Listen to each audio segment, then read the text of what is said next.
کہانی کی شروعات میں دکھایا جاتا ہے کہ بلبل جو کہ قریباً 5 سال کی بچی ہے، اس کی شادی ایک بڑے ٹھاکر سے کی جا رہی ہے۔ شروعات میں بچی کو لگتا ہے کہ اس کی شادی ٹھاکر کے بھائی ستیا سے کی جا رہی ہے جو کہ اسی کی عمر کا ہے۔ ہم عمر ہونے کی وجہ سے ستیا اور بلبل میں کافی دوستی ہو جاتی ہے اور سارا وقت وہ دونوں ایک دوسرے کے ساتھ کھیلتے رہتے ہیں، جس میں وہ دونوں ایک دوسرے کو چڑیلوں کی کہانیاں سناتے ہیں۔ سینز بدلتے ہیں اور 20 سال بعد کا عرصہ دکھایا جاتا ہے، جہاں پہ ستیا 20 سال بعد لوٹ کر اپنے گھر واپس آیا ہے۔ گھر واپس لوٹنے پر ستیا پر انکشاف ہوتا ہے کہ بڑے ٹھاکر کا پاگل جڑواں بھائی مہندر قتل کیا جا چکا ہے اور لوگوں کا یہ کہنا ہے کہ اس کے قتل کے پیچھے ایک چڑیل کا ہاتھ ہے۔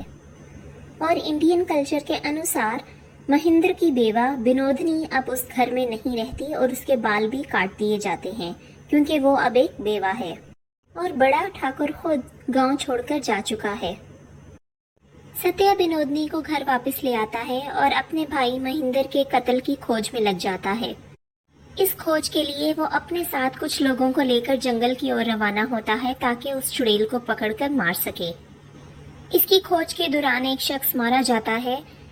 اور اس قتل کو دیکھ کر ستیا یہ نتیجہ اخذ کرتا ہے کہ اس میں کسی چڑیل نہیں بلکہ انسان کا ہاتھ ہے۔ ستیا کو یہ بات بھی واپس آنے پر کافی کھٹکتی ہے کہ سدیپ جو کہ گاؤں کا ایک ڈاکٹر ہے، روزانہ اس کے گھر بلبل کے پیروں کی جانچ کرنے آتا ہے، اور اسے یہ بات کافی ناگوار گزرتی ہے کہ وہ روزانہ بلبل کے پیروں کو کیوں دیکھنے آتا ہے۔ اس شخص کے مرنے پر ستیا کو بلبل سے پتہ چلتا ہے کہ وہ شخص کافی ظالم تھا اور اپنی بیوی پر بہت ظلم کرتا تھا، اور بلبل کو اس کی موت پر ذرا بھی افسوس نہیں ہوتا۔ ستیا بلبل کو سمجھانے کی کوشش کرتا ہے کہ وہ بڑے ٹھاکر سے معافی مانگ لے کیونکہ یقیناً غلطی بلبل کی ہی ہوگی جس کی وجہ سے بڑا ٹھاکر ناراض ہو کر گھر چھوڑ کے گیا ہے، اور وہ اس کو سمجھاتا ہے کہ سدیپ کا روزانہ ان کے گھر آنا کسی بھی ہسبینڈ کو گوارا نہیں گزرے گا، اس لیے بلبل کو چاہیے کہ وہ اپنے شوہر کو منائے اور سدیپ کے ساتھ اپنا تعلق ختم کرے۔ یہ سن کر بلبل کو کافی غصہ آتا ہے اور وہ ستیا سے کہتی ہے کہ وہ بھی باقی عام روایتی مردوں جیسا ہی نکلا ہے۔ کہانی فلیش بیک میں چلی جاتی ہے جس میں یہ دکھایا جاتا ہے کہ بنودنی اندر نیل کو بلبل کے خلاف بھڑکاتی ہے کیونکہ بنودنی خود اندر نیل یعنی کہ بڑے ٹھاکر کو پسند کرتی ہے۔ وہ بڑے ٹھاکر کو بار بار بلبل اور ستیا کی قریبی کا احساس دلاتی ہے اور اسے بتاتی ہے کہ وہ دونوں اب بچے نہیں رہے بلکہ جوان ہو چکے ہیں، اور ان کی اتنی قربت کسی بھی شوہر کے لیے ناگوار ہو سکتی ہے، تو بڑے ٹھاکر کو بھی اس کے خلاف کچھ نہ کچھ کرنا چاہیے۔ بنودنی کی باتوں میں آ کے بڑا ٹھاکر ستیا کو لندن پڑھائی کے لیے بھیج دیتا ہے، اور سزا کے طور پر وہ بلبل کو کافی مارتا ہے یہاں تک کہ اس کے پاؤں ٹوٹ جاتے ہیں۔ گاؤں کے ڈاکٹر سدیپ کو بلایا جاتا ہے جو کہ بلبل کے پاؤں جوڑتا ہے اور سب کو منع کرتا ہے کہ بلبل کی ٹانگوں کو اور پیروں کو کوئی ہاتھ نہ لگائے کیونکہ بلبل نیم مری حالت میں ہوتی ہے، اور بلبل کے علاج کے دوران ہی بڑا ٹھاکر گاؤں چھوڑ کر چلا جاتا ہے۔ مہندر نیم بے ہوش بلبل کا فائدہ اٹھاتا ہے اور اس کے ساتھ زیادتی کرتا ہے۔ اس زیادتی کے دوران بلبل اپنی جان گنوا بیٹھتی ہے۔ خوف کے مارے مری ہوئی بلبل کو چھوڑ کر مہندر وہاں سے واپس چلا جاتا ہے، اور ساتھ ہی یہ دکھایا جاتا ہے کہ دیوی ماتا بلبل کو دوبارہ زندہ کرتی ہے۔ بلبل ٹھیک تو ہو جاتی ہے لیکن اس کے پیر ہمیشہ کے لیے الٹے ہو جاتے ہیں۔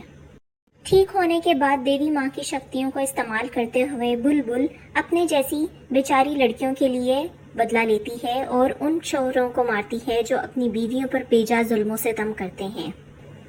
کہانی واپس پریزنٹ میں آتی ہے اور ستیا کو سدیپ پر شک ہے کہ وہ لوگوں کو قتل کرتا ہے۔ اسی شک کی بنیاد پر وہ سدیپ کو اپنے ساتھ کلکتہ لے جا رہا ہوتا ہے کہ راستے پر ان کی پالکی پر حملہ ہوتا ہے اور ڈرائیور مر جاتا ہے۔ ڈرائیور کے مرنے سے ستیا کو یقین آتا ہے کہ چڑیل حقیقت میں ہے اور سدیپ بے قصور ہے۔ یہاں پر ستیا چڑیل پر گولی چلاتا ہے اور جنگل کو آگ لگا دیتا ہے تاکہ چڑیل مر جائے۔ سدیپ اسے کافی روکنے کی کوشش کرتا ہے اور کچھ بتانے کی کوشش کرتا ہے مگر ستیا اس کی ایک نہیں سنتا۔ آخر تنگ آ کر سدیپ جب چڑیل کی تلاش میں نکلتا ہے اور اس کو آوازیں دیتا ہے تو اس کی آواز دینے سے ستیا کو معلوم پڑتا ہے کہ چڑیل حقیقت میں بلبل ہے۔ اس حقیقت کا پتہ چلنے کے بعد ستیا کو خود پر کافی افسوس ہوتا ہے اور وہ بھی یہ حویلی چھوڑ کر چلا جاتا ہے۔